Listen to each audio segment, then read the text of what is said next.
Hello and welcome to CMICS। दोस्तों, polity की इस MC की सीरीज में आप सभी को स्वागत है। जैसा कि हमारी जो वीडियो की जो श्रृंखला है वो इस प्रकार रहेगी कि जैसा आप देख रहे हैं 1919 और 1935 का अधिनियम, ये मैंने आपको इससे प्रीवियस लेक्चर में पढ़ा दिया है। आप YouTube चैनल पे जाके इसको देख सकते हैं। आज की इस वीडियो में मैं आपके सामने डिस्कशन करूँगा कि संविधान सभा और संविधान निर्माण की प्रक्रिया है वो किस स्थिति से भारत में गुजरी है, इस पे हम चर्चा करेंगे। तो आज मैं आपको एक शेड्यूल भी बता दूं कि संविधान सभा के बाद हम संविधान की प्रमुख समितियां देखेंगे, जैसा कि शेड्यूल में लिखा है। प्रस्तावना अगला हमारा टॉपिक होगा। संविधान के स्रोत, फंडामेंटल राइट्स चूंकि एक बड़ा टॉपिक है तो उसको अपन दो पार्ट में कवर करेंगे, पार्ट 1 और पार्ट 2। ठीक है। फंडामेंटल राइट्स के बाद हम देखेंगे राज्य के नीति निर्देशक तत्व। राज्य के नीति निर्देशक तत्व के बाद जो आपके संघ की कार्यपालिका है, तो संघ की कार्यपालिका में जैसा कि आप जानते हैं कि संवैधानिक जो प्रमुख होता है वो भारत का राष्ट्रपति होता है, तो भारत के राष्ट्रपति को हम पढ़ेंगे। इसके बाद हम उपराष्ट्रपति देखेंगे। देन हम प्रधानमंत्री और मंत्रिपरिषद पर चर्चा करेंगे विस्तृत रूप से। तो आपके प्रीलिम्स से रिलेटेड जो भी टॉपिक आपके दिए गए हैं यूनिट 6 में, उन पे हम इस प्रकार की चर्चा करेंगे। फिर हम देखेंगे अगला जो है वो कैग हम देखेंगे। राज्यसभा अगला हमारा टॉपिक होगा। फिर लोकसभा, इसके बाद हम न्यायपालिका पे जो है चर्चा करेंगे। सुप्रीम कोर्ट, जिसमें हम सबसे पहले देखेंगे सुप्रीम कोर्ट से संबंधित कौन कौन से ऐसे महत्वपूर्ण प्रश्न हैं वो आपको मैं डिस्कशन करूंगा। सुप्रीम कोर्ट के बाद हम देखेंगे हाई कोर्ट और सबऑर्डिनेट कोर्ट। संवैधानिक जो संशोधन है, प्रमुख संशोधन, वो भी आपके MPPSC के सिलेबस में दिए गए। तो संविधान के जो प्रमुख संशोधन हुए जो आपके परीक्षा से संबंधित बहुत ही महत्वपूर्ण है, उन पे हम चर्चा करेंगे। इसके बाद हम देखेंगे अनुसूचियां। अनुसूची के बाद एक और इम्पोर्टेंट टॉपिक जो हालांकि संविधान संशोधन में कवर कर लिया जाता है 73वें और 74वें संविधान संशोधन के माध्यम से, लेकिन फिर भी हम कुछ उससे रिलेटेड और भी महत्वपूर्ण MCQ जो नगर पालिका और जो आपके नगर पंचायत से संबंधित हैं उस पर हम चर्चा करेंगे। तो पूरी जो लेक्चर श्रृंखला है वो इस प्रकार जो स्लाइड दी गई है उसके हिसाब से चलेगी। तो आज मैं आपके सामने संविधान सभा के जो महत्वपूर्ण MCQ हैं उन पे हम चर्चा करेंगे। देखिए, MCQ लाने का उद्देश्य ये है कि संविधान सभा ऐसा कोई बहुत बड़ा टॉपिक नहीं है जो आपने ना पढ़ा हो, लेकिन इससे बनने वाले जो MCQ हैं वो बहुत महत्वपूर्ण है। मैं आपसे ये बिल्कुल दावे के साथ कह सकता हूँ कि ये जो MCQ हैं वो आपने कहीं नहीं पढ़े होंगे और एकदम नए MCQ मैं आपके सामने डिस्कशन करने जा रहा हूँ। इन MCQ के माध्यम से मैंने संविधान सभा का संपूर्ण जो टॉपिक वो कवर किया है। तो आप बने रहिएगा मेरे साथ इन महत्वपूर्ण प्रश्नों की चर्चा में। तो सबसे पहले आइए हम डिस्कशन करते हैं अपना पहला प्रश्न। तो पहले प्रश्न पे चर्चा करते हैं। सबसे पहले फर्स्ट क्वेश्चन जो है वो हमारा ये है कि संविधान सभा के गठन की मांग सर्वप्रथम किस पार्टी के द्वारा की गई थी। देखिए, संविधान सभा की जब हम बात कर रहे हैं तो सबसे पहले हमें ये देखना पड़ेगा कि इसके गठन की मांग जो है वो कब से शुरू हुई या फिर किस पार्टी ने सबसे पहले इसकी मांग की। तो सबसे पहले इस प्रश्न के हिसाब से हम देखते हैं कि कांग्रेस पार्टी ने सबसे पहले इसकी मांग की, या फिर कम्युनिस्ट पार्टी ने इसकी सबसे पहले मांग की, या स्वराज पार्टी ने, या मुस्लिम लीग ने। ये आज़ादी के से पहले कुछ ऐसी महत्वपूर्ण पार्टियां थी जो स्वतंत्रता आंदोलन के दौरान बनी और काफ़ी चर्चा में थी। आप लोगों को पता होगा कि जब स्वतंत्रता आंदोलन अपनी सीमा पे था तो स्वतंत्रता आंदोलनकारी जो लोग थे वो संविधान सभा की मांग कर रहे थे, अंतरिम सरकार के गठन की मांग कर रहे थे। तो इसी संदर्भ में सबसे पहली जो पार्टी थी वो थी स्वराज पार्टी।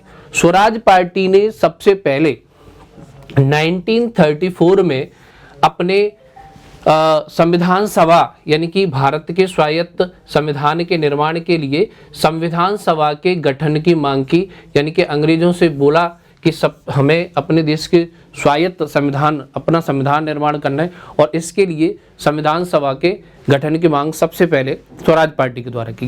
देखिए, ये एक बड़ी क्रोनोलॉजी है। कई बार ऐसा भी प्रश्न पूछा जाता है, तो हम इन चारों ऑप्शन पर डिस्कशन करेंगे, लेकिन इससे पहले क्रोनोलॉजी समझते हैं। अब और ऐसे कौन से व्यक्ति थे जिन्हें संविधान सभा के गठन की मांग की। तो 1934 में ही एम एन रॉय जो कि आपके कम्युनिस्ट पार्टी के संस्थापक थे, ठीक है, कम्युनिस्ट पार्टी के संस्थापक एम.एन. रॉय ने भी 1934 में संविधान सभा के गठन की मांग की।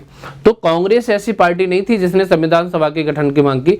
सबसे पहली पार्टी थी जो स्वराज पार्टी। स्वराज पार्टी के बारे में मैं आपको बताऊं, स्वराज पार्टी का गठन जो हुआ था वो आपका 1923 में हुआ था और इसके जो संस्थापक थे वो मोतीलाल नेहरू और रास बिहारी बोस वो इसके संस्थापक थे। कांग्रेस पार्टी जैसे आप लोग सभी जानते हैं 1885 में ये बन गई थी। कम्युनिस्ट पार्टी का गठन 1920 में हुआ था, जैसा कि मैंने अभी बताया। एम.एन. रॉय इसके संस्थापक सदस्यों में से एक थे। मुस्लिम लीग की स्थापना भी दोस्तों 1906 में हो चुकी थी। तो ये सभी जो पार्टियां हैं वो काफ़ी पुरानी पार्टी हैं। और अगर हम सबसे पहले बात करें तो एम.एन. रॉय एक व्यक्ति के रूप में संविधान सभा के गठन की मांग करते हैं और स्वराज पार्टी जो पहली पार्टी है जो कि आपके संविधान सभा के गठन करने वाली पहली पार्टी है ना। अगर हम बात करें कि कांग्रेस ने कब संविधान सभा के गठन की मांग करी, तो ठीक नेक्स्ट ईयर यानी कि 1935 में कांग्रेस ने भी संविधान सभा के गठन की मांग की। इसके बाद अगला अगर हम बात करें तो 1938 में 1938 में जवाहरलाल नेहरू वो व्यक्ति थे इनने भी जो है अलग संविधान सभा के गठन की मांग की। दोस्तों इसके बाद मैं आपको बताऊं कि पार्टी के रूप में जवाहरलाल नेहरू 1938 तक जब बात हो रही है, इसके बाद कांग्रेस जो है एक रामगढ़ अधिवेशन होता है। रामगढ़ अधिवेशन है ना, कांग्रेस की अगर बात करें तो रामगढ़ अधिवेशन में कांग्रेस 1940 में जो कि होता है, कौन सा अधिवेशन, रामगढ़ अधिवेशन। तो रामगढ़ अधिवेशन में कांग्रेस जो है एक प्रस्ताव पारित करके मतलब ऑफिशियल रूप से जो है संविधान सभा के गठन की मांग करती है। संविधान सभा के गठन की मांग करती है। इसी रामगढ़ अधिवेशन के परिणाम स्वरूप अगस्त प्रस्ताव पास किया जाता है अंग्रेजों के द्वारा और ये अगस्त प्रस्ताव जो लेके आते हैं उनका नाम है लिन-लिथिगो। तो लिन-लिथिगो अगस्त प्रस्ताव लेके आते हैं। इसमें ये बोलते हैं संविधान सभा तो नहीं लेकिन डोमिनियन स्टेट की जो दर्जा है वो हम भारत को जरूर दे देंगे। ठीक है, तो 1942 में एक प्रस्ताव पारित होता है जिसको अपन बोलते हैं क्रिप्स प्रस्ताव। क्या बोला जाता है, क्रिप्स प्रस्ताव।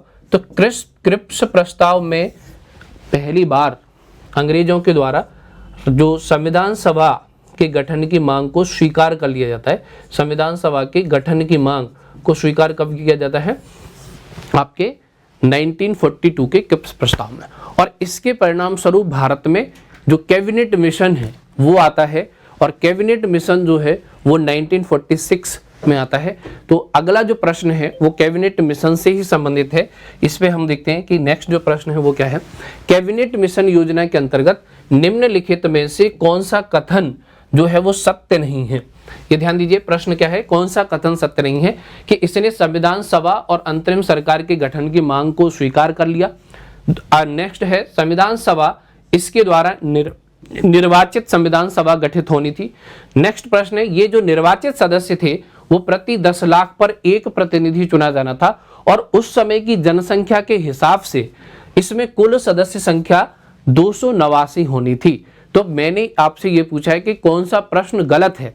तो दोस्तों इसमें जो गलत प्रश्न है वो है आपका ऑप्शन नंबर डी, क्योंकि 289 नहीं 389 सदस्यों की संख्या उस समय निर्धारित की गई थी। प्रति 10 लाख पे एक व्यक्ति जो है वो चुना जाना था देशी रियासतों और ब्रिटिश प्रांतों के माध्यम से। तो इसमें ये बाकी चीजें हैं वो एकदम सही है, लेकिन जो ऑप्शन नंबर डी है वो गलत है। कैबिनेट मिशन की दो प्रमुख अनुशंसाओं में संविधान सभा के गठन की मांग को माना जाना और अंतरिम सरकार का गठन किया जाना, इसकी दो प्रमुख अनुशंसाएं थी। जैसा मैंने अभी बताया था कि कैबिनेट मिशन भारत में 24 मार्च 1946 को आया था। इसके बाद अपन चर्चा करते हैं नेक्स्ट में कि संविधान सभा में महिलाओं के कौन सी ऐसी महिला है जो संविधान सभा में सदस्य नहीं थी। देखिए मैं आपको बता दूं कि संविधान सभा की जो अभी मैंने सदस्य संख्या बोली कि इनमें 389 जो सदस्य संख्या थी, इस पूरे 389 सदस्य संख्याओं में 15 महिला सदस्य थी। लेकिन प्रश्न आपसे यह पूछा गया है कि इनमें से कौन सी महिला सदस्य नहीं थी। तो इनमें विजय लक्ष्मी पंडित, क्या ये महिला सदस्य नहीं थी? सरोजिनी नायडू, सुचेता कृपलानी और एनी बेसेंट। देखिए बहुत ही ज़्यादा टफ प्रश्न नहीं है। अगर आपने एनी बेसेंट के बारे में सुना हो तो एनी बेसेंट जो है वो संविधान सभा की सदस्य नहीं थी, क्योंकि ये काफ़ी पहले स्वतंत्रता आंदोलन में जो है वो अपना भूमिका अदा कर चुकी थी। होम रूल लीग जो आंदोलन था उसमें एनी बेसेंट की महत्वपूर्ण भूमिका थी। इसके अलावा जो 15 महिलाएं थी, इनमें प्रमुख जो राजकुमारी अमृता कौर, ठीक है, एनी मस्करीनी, दुर्गाबाई और भी ऐसी अन्य महत्वपूर्ण महिलाएं थी जो संविधान सभा की सदस्य थी। तो आपके इस प्रश्न का जो आंसर है वो option number D, Annie Besant संविधान सभा की सदस्य नहीं थी। 15 महिलाओं में एनी बेसेंट नहीं थी। नेक्स्ट जो प्रश्न है हमारा वो ये है कि संविधान सभा के संदर्भ में निम्नलिखित कथनों पर विचार कीजिए कि कौन सा कथन सही है या कौन सा कथन गलत है। तो पहला कथन ये कि संविधान सभा के उपाध्यक्ष एच.सी. मुखर्जी थे और संवैधानिक सलाहकार बी.एन. राव थे।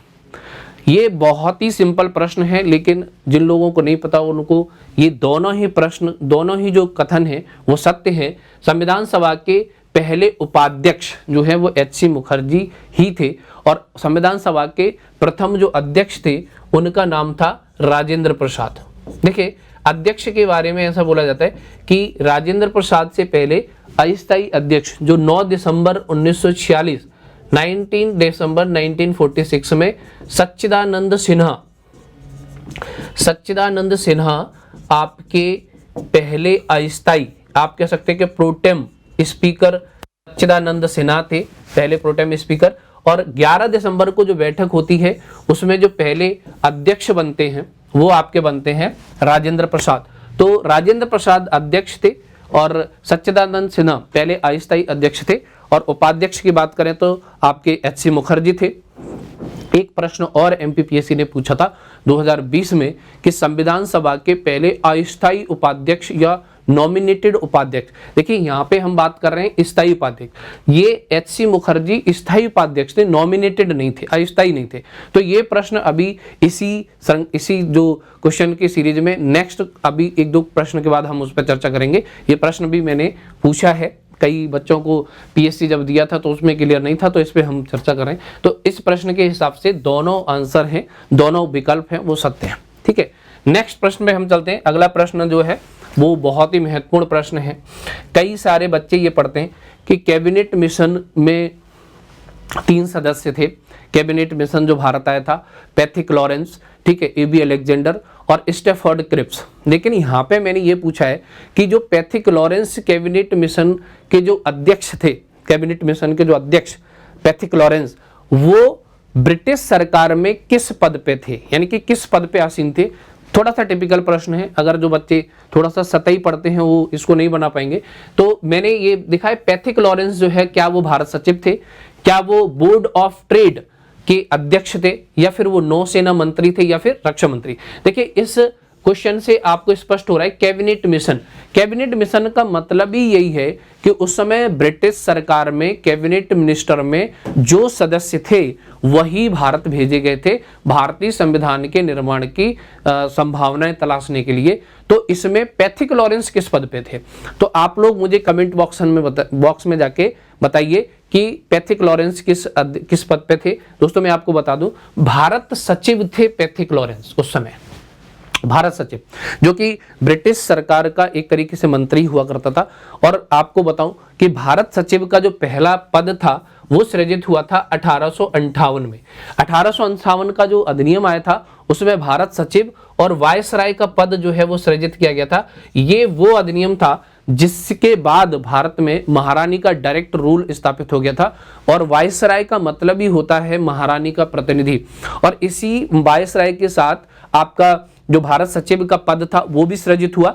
और भारत सचिव, पहले भारत सचिव थे लॉर्ड स्टैनली, ठीक है। और इस समय 1946 की हम बात करें तो इस समय पैथिक लॉरेंस भारत सचिव थे, जो कि कैबिनेट मिशन के अध्यक्ष बन के भारत में आए थे। तो मुझे उम्मीद है कि ये प्रश्न आपको अच्छे से क्लियर हुआ होगा। अगला प्रश्न हम देखते हैं कि जो विधानमंडल के रूप में संविधान सभा की जो बैठक थी वो कब हुई थी। देखिए बहुत महत्वपूर्ण प्रश्न है। पहले हम इसकी ऑप्शन पर चर्चा कर लेते हैं। एकदम फैक्चुअल प्रश्न, जो बच्चे पढ़ेंगे वही बना पाएंगे, अन्यथा नहीं बना पाएंगे। 2 सितंबर 1946 को हुई मतलब विधानमंडल के रूप में, या 6 दिसंबर 1946 को हुई, या आपके 17 नवंबर 1947 को हुई, या 17 अप्रैल 1948 को हुई। तो इस प्रश्न का सही आंसर है 17 नवंबर 1947। कुछ बच्चों को हो सकता है ये प्रश्न ना समझ में आए। मैं आप लोगों को बताऊं कि संविधान सभा जब बनी थी तो संविधान सभा के पास जो कार्य था वो कार्य था संविधान का निर्माण करना। क्या कार्य था? संविधान का निर्माण करना संविधान सभा का कार्य था। संविधान सभा कब बनी? 1946 में। आपको अभी मैंने बताया 9 दिसंबर 1946। 9 दिसंबर 1946 से जब भारत आजाद होता है 1947 में, तब इसका काम था संविधान निर्माण करना। लेकिन क्योंकि ब्रिटिश संसद के बने हुए कानून इस पे लागू हो रहे थे, है ना। 1947 में जब देश आजाद हुआ, स्वतंत्र हुआ, डोमिनियन स्टेट बना, तो संविधान सभा ही भारत की प्रथम संसद कहलाई, यानी कि विधानमंडल बनी। लेकिन विधानमंडल के रूप में इसकी पहली बैठक कब हुई, ये हम इस प्रश्न में पूछ रहे हैं। तो यहाँ पे पहली बैठक हुई थी 17 नवंबर 1947। और दोस्तों मैं एक चीज बताऊं, जैसे मैंने अभी बताया कि जब संविधान सभा बनी थी तो पहले उसके अध्यक्ष थे राजेंद्र प्रसाद। स्थायी अध्यक्ष कौन थे? राजेंद्र प्रसाद। ऐसा होता था कि जब संविधान सभा, जो कि 1947 के बाद, इसके पास 2 काम हो गए। पहला काम क्या था? पहला काम था संविधान का निर्माण करना, और दूसरा काम था भारतीयों के लिए कानून का निर्माण करना। एक्ट भारत किसी से तो संचालित हो ही रहा होगा, नीतियां बनाना, एक्ट बनाना, ये 1947 के बाद इसका दूसरा काम हो गया। तो जब संविधान सभा संविधान निर्माण के लिए बैठती थी तो इसकी अध्यक्षता करते थे राजेंद्र प्रसाद। और जब संविधान सभा कानून निर्माण के लिए बैठती थी, जो कि पहली बार बैठी थी 17 नवंबर 1947 को, तो इसकी अध्यक्षता करते थे जीवी मावलंकर। कौन अध्यक्षता करते थे? जीवी मावलंकर इसके पहले अध्यक्ष बने थे विधानमंडल के रूप में जब संविधान सभा ने पहली बार बैठक की थी 17 नवंबर 1947 को। गणेश वासुदेव मावलंकर, कुछ बच्चों ने ये पढ़ा भी होगा कि लोकसभा के पहले अध्यक्ष के रूप में जिनको जाना जाता है उनका नाम है गणेश वासुदेव मावलंकर। मैं आपको स्पष्ट कर देना चाहता हूं कि वास्तव में लोकसभा के अध्यक्ष नहीं थे, संविधान सभा के ही अध्यक्ष थे, जब संविधान सभा एक विधानमंडल के रूप में कार्य करती थी।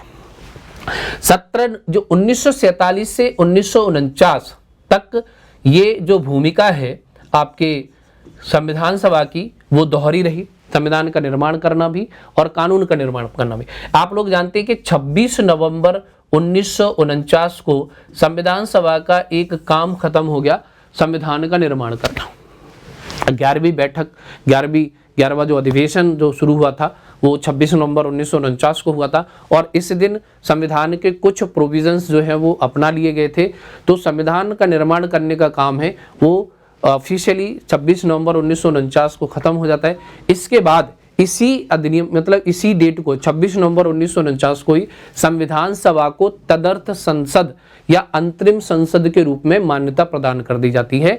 और ये घोषणा की जाती है कि जब तक भारत में चुनाव नहीं हो जाते तब तक एडहॉक पार्लियामेंट के रूप में जो आपकी संविधान सभा है वही काम करेगी। तो अगला प्रश्न जो है वो हमारा इसी से संबंधित है, और ये प्रश्न ये है कि अंतरिम संसद के रूप में आपकी संविधान सभा कब अस्तित्व में मतलब उसका अस्तित्व था वो कब समाप्त हुआ था।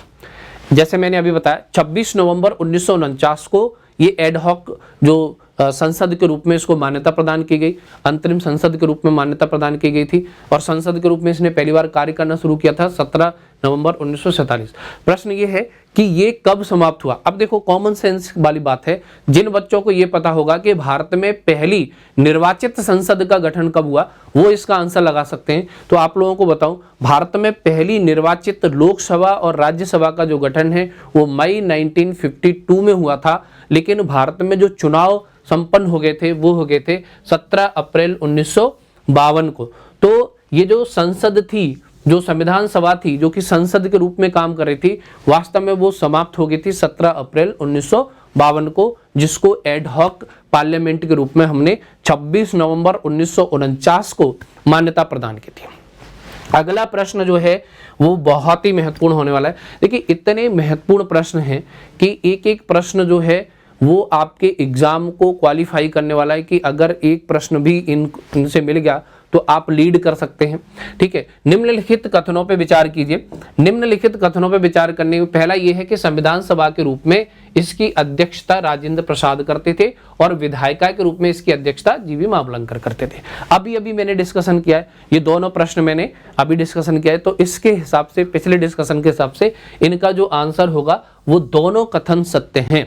क्योंकि अभी बताया है कि जब विधानमंडल के रूप में पहली बैठक हुई थी 17 नवंबर 1949 को, तो इसकी बैठक की थी गणेश वासुदेव मावलंकर ने, और जब पहली बैठक संविधान निर्माण के लिए हुई थी, जब आपकी स्थायी अध्यक्ष चुने गए थे डॉक्टर राजेंद्र प्रसाद। तो दोनों ही जो कथन है वो सत्य हैं। हम अगले प्रश्न की ओर चलते हैं। अगला प्रश्न ये है कि जो जवाहरलाल नेहरू थे, उनके द्वारा संविधान सभा की किस बैठक में उद्देश्य प्रस्ताव जो है वो पेश किया गया था। एमपीपीएससी 2020 में ये प्रश्न पूछा गया।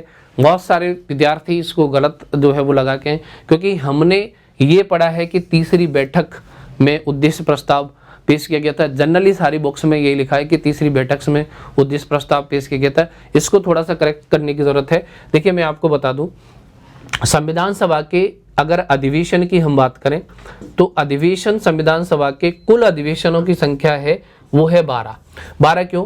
क्योंकि 26 नवंबर 1949 को आपके जो 11वीं बैठक है उसमें संविधान को फाइनल तरीके से जो है वो तैयार कर लिया जाता है। बस इसको लागू करने के लिए एक अंतिम बैठक होती है 24 जनवरी 1950 में। तो 12वीं बैठक, उसको 12वीं अधिवेशन। देखिए डिफरेंस बता दूं, अधिवेशन मतलब सेशन और बैठक मतलब मीटिंग। एक सेशन में कई सारी मीटिंगें हो सकती हैं। जैसे अभी आप अगर देखें तो वर्तमान में भारत का बजट सत्र चल रहा है, बजट सेशन चल रहा है, मतलब अधिवेशन चल रहा है। अब बजट सत्र में जो कि 2 महीने चलेगा, तो इसकी बैठकें कितनी हुई, क्या ये रेगुलर हुई, क्या ये कुछ अंतराल के बाद हुई?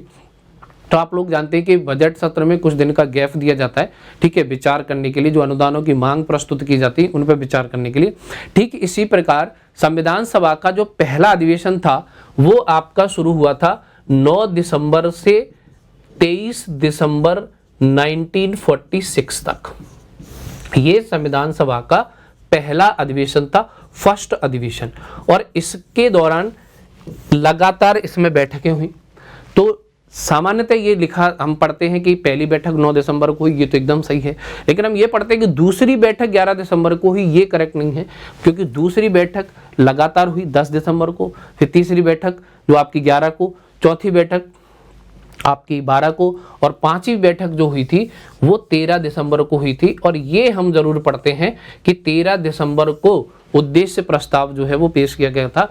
आगे चल के यही उद्देश्य प्रस्ताव भारत की जो प्रस्तावना है उसी का मतलब संशोधित रूप कह सकते हैं। उद्देश्य प्रस्ताव का संशोधित रूप है आपकी प्रस्तावना। तो ये आंसर जो है वो पीएससी के द्वारा 5वीं बैठक ही दिया गया है।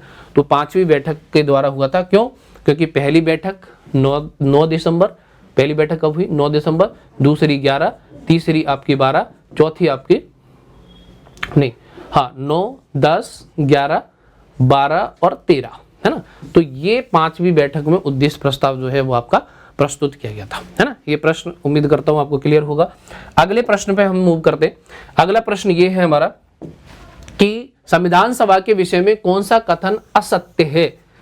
ध्यान दीजिए, कौन सा कथन असत्य है संविधान सभा के बारे में। तो संविधान सभा अनेक समितियों के माध्यम से अपना कार्य संचालित कर रही थी, एकदम सत्य है। क्यों? क्योंकि आप पढ़ेंगे कि कई सारी जो बड़ी समिति और बहुत सारी छोटी समितियां जो है वो संविधान सभा की हेल्प कर रही थी संविधान निर्माण के लिए। और इनमें सबसे जो महत्वपूर्ण समिति जो आपने सभी ने पढ़ी होगी, प्रारूप समिति। मैं आपको बता दूं, अगली क्लास में मैं जो समितियां हैं संविधान निर्माण के लिए जो समितियां थी उन पे हम चर्चा करेंगे कि संविधान निर्माण से संबंधित समितियां और उनका कार्य क्या था। तो उन पे हम कुछ MCQ महत्वपूर्ण डिस्कशन करेंगे। तो समितियों के माध्यम से कार्य कर रही थी, एकदम बिल्कुल सही। बहुदलीय निकाय था, बिल्कुल सही बात है। संविधान सभा के जो सदस्य थे 389, उसमें कई दल के सदस्य इसमें शामिल हुए थे। Muslim League, Congress party, communist party, कई सारे और अन्य दल जो कि इसमें शामिल थे। तो हम कह सकते हैं कि संविधान सभा किसी एक दल का निकाय नहीं थी, बल्कि ये बहुदलीय निकाय थी। संविधान सभा का निर्वाचन प्रत्यक्ष निर्वाचन का परिणाम थी संविधान सभा। क्या ये सही है? ये प्रश्न सही नहीं, ये ऑप्शन सही नहीं है। संविधान सभा का प्रत्यक्ष निर्वाचन नहीं हुआ था, बल्कि संविधान सभा का अप्रत्यक्ष निर्वाचन हुआ था। देखिए, देशी रियासतों से 93 सदस्य आने थे। जो आपके ब्रिटिश प्रांत थे उस समय 11 ब्रिटिश प्रांत, उनसे 296 सदस्य आने थे। ठीक है, तो 296 जो सदस्य ब्रिटिश प्रांत से आने थे, तो वो ब्रिटिश जो प्रांत थे उनकी प्रांतीय असेंबली के माध्यम से सदस्यों के द्वारा चुने जाने थे, ना कि डायरेक्ट जनता के द्वारा। तो डायरेक्ट जनता के द्वारा इलेक्शन नहीं होना था आपका संविधान सभा के लिए, बल्कि इलेक्शन किसके द्वारा होना था? जो ब्रिटिश जो प्रांत है उनकी जो असेंबली है, उस असेंबली के सदस्य थे, उनके द्वारा एक प्रतिनिधि चुन के भेजना था संविधान सभा में। और ये जो चुनाव होना था वो एकल संक्रमणीय मत पद्धति के माध्यम से संपन्न हुआ। तो दोस्तों, अगला जो ऑप्शन है हमारा कि संविधान सभा अप्रत्यक्ष निर्वाचन और मनोनीत सदस्यों का परिणाम थी। तो ये क्वेश्चन आपका, ये ऑप्शन राइट है। ये वाला राइट नहीं है, लेकिन आपके क्वेश्चन के हिसाब से ऑप्शन सी वो राइट होगा। अगला प्रश्न हम मूव करते हैं। नेक्स्ट प्रश्न जो है बहुत ही महत्वपूर्ण प्रश्न, सामान्यतः ये बच्चे इनको शायद ना पता हो जो एकदम सतही पढ़ते हैं, कि स्वतंत्रता से पूर्व डॉक्टर BR अम्बेडकर संविधान सभा में कहां से निर्वाचित हुए थे। यानी कि प्रश्न में ये पूछा गया है, ध्यान से देखिएगा, स्वतंत्रता से पूर्व डॉक्टर BR अम्बेडकर किस संविधान जो क्षेत्र था, निर्वाचन क्षेत्र, उनका निर्वाचन क्षेत्र क्या था स्वतंत्रता से पूर्व। देखिए, मैं इनके बारे में एक स्टोरी सुनाता हूँ। जो BR अम्बेडकर थे वो स्वतंत्रता से पूर्व जो बंगाल का पूर्वी भाग था वहां से निर्वाचित हुए।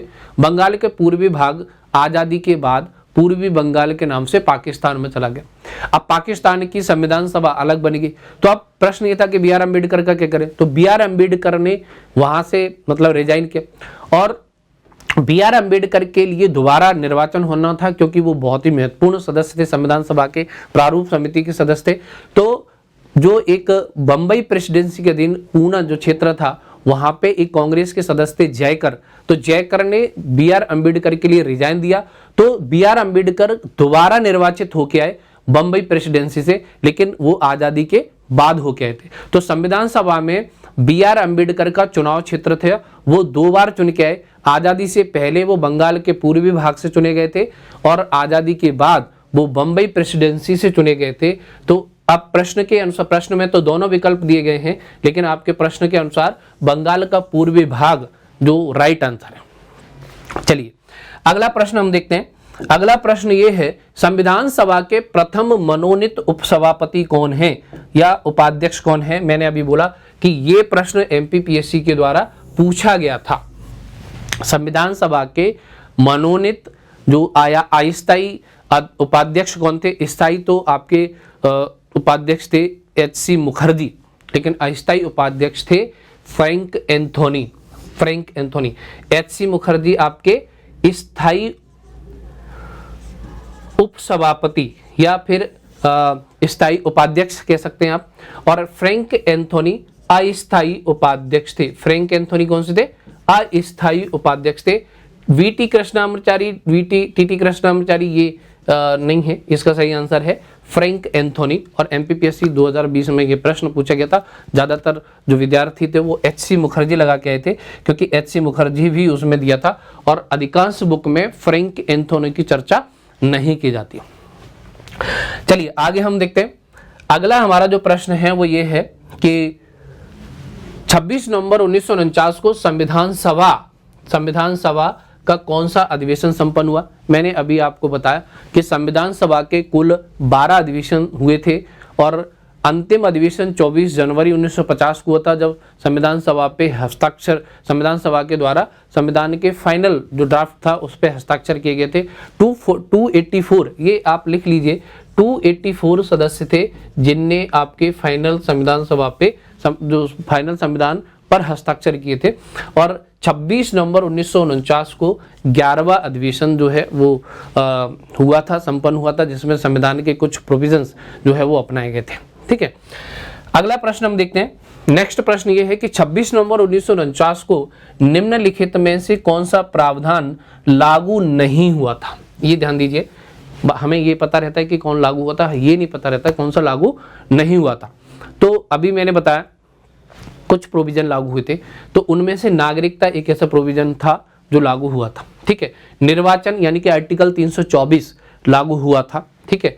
तदर्थ संसद मैंने अभी डिस्कशन किया है, एड हॉक पार्लियामेंट के रूप में जो संविधान सभा थी उसको मान्यता प्रदान की गई थी, तो ये भी लागू हुआ था। और फंडामेंटल राइट्स ऐसे प्रोविजन थे जो 26 नवंबर 1949 को लागू नहीं हुए, बल्कि कब हुए, 26 जनवरी 1950 को, ठीक है। तो ये इसके हिसाब से राइट आंसर है फंडामेंटल राइट्स, ठीक है। अगला प्रश्न हम देखते हैं, कैबिनेट मिशन योजना कब प्रकाशित हुई। देखिए, कैबिनेट मिशन से ही संविधान सभा का निर्माण हुआ। मैंने ये बताया कि संविधान कैबिनेट मिशन जो है वो 24 मार्च 1946 को भारत आता है, ठीक है। और इसकी रिकमेंडेशन पे 2 सितंबर 1946 को आपके जो अंतरिम सरकार है उसका गठन किया जाता है। 9 दिसंबर 1946 को संविधान सभा का गठन होता है। लेकिन इसकी रिपोर्ट कब प्रकाशित हुई, मतलब इसमें क्या क्या प्रोविजन थे, ये भारतीयों के समक्ष कब प्रकाशित हुआ, ये प्रश्न पूछा गया है। तो ये इसका जो सही आंसर है वो ये है कि 16 मई 1946, यानी कि ऑप्शन नंबर ए ये सही है। कैबिनेट मिशन जो है वो आया था 24 मार्च 1946 को, लेकिन इसकी जो रिपोर्ट प्रकाशित हुई वो हुई थी 16 मई 1946 में। और इसके अनुसार 2 सितंबर 1946 को अंतरिम सरकार का गठन हुआ, जिसके अध्यक्ष थे लॉर्ड माउंटबेटन। और 9 दिसंबर 1946 को आपका जो है संविधान सभा की पहली बैठक हुई, ठीक है। तो नेक्स्ट प्रश्न हम देखते हैं। ओके, तो इतने ही प्रश्न थे, नेक्स्ट कोई प्रश्न नहीं है। ये प्रश्न की सीरीज जो मेरे द्वारा संचालित की जाती रहेगी। अगला जो हमारा टॉपिक होगा वो होगा आपके जो संसदीय जो समितियां हैं संविधान निर्माण के लिए, उन पे मैं चर्चा करूंगा। आप लोग जुड़े रहिएगा। मिलते हैं अगले लेक्चर श्रृंखला में, तब तक के लिए धन्यवाद।